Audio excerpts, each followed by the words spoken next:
මේ ඔබ දකින්නේ පොළොන්නරුව කදුරුවෙල ත්‍රයි භාෂා විද්‍යාල ගොඩනැගිල්ල. මේ ගොඩනැගිල්ල තමයි තමන්කඩුව ප්‍රාදේශීය ලේකම් කොට්ටාශයට අයත් ගංවතුරෙන් පීඩාවට පත් වූවන් රඳවා තැබීම සඳහා අවතැන් කඳවුරක් ලෙස සකස් කර තිබෙන්නේ.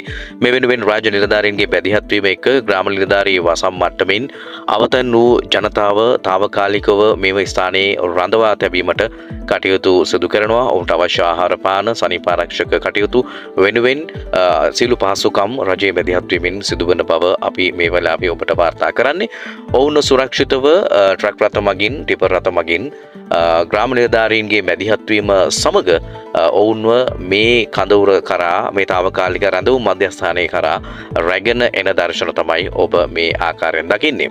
විශේෂයෙන්ම මිනිසුන්ගේ කාරුණිකත්වය සත්වයින්ට ලබා දෙමින් සතුන්ද රැගෙන ඔවුන්ට අත්‍යවශ්‍යම බඩු බාහිර ආදිය රැගෙන මේ ඔවුන්ගේ නිවාස අත්හැරලා තමන්කඩුව ප්‍රාදේශීය ලේකම් කාර්යාලයේ සංවිධානයෙන් මේ රැඳවුම් කඳවුර ක්‍රියාත්මකයි. එම කඳවුර වෙත මේ ඔවුන් පැමිණි අවස්ථාවේ ලබාගත් දර්ශන. ඉතින් ඔබ තවමත් රැඳලා ඉන්නවා නම් ඔබේ නිවසේ ගංවතුර තත්ත්වය වැඩි වෙන්න පුළුවන් කියන අනතුරු ඇඟවීම සිදු කරන නිසා හැකි ඉක්මනින් මේ සුරක්ෂිත මධ්‍යස්ථානය වෙත ළඟාවීමට කටයුතු කරන්න කියන මතක් කිරීම කරනවා.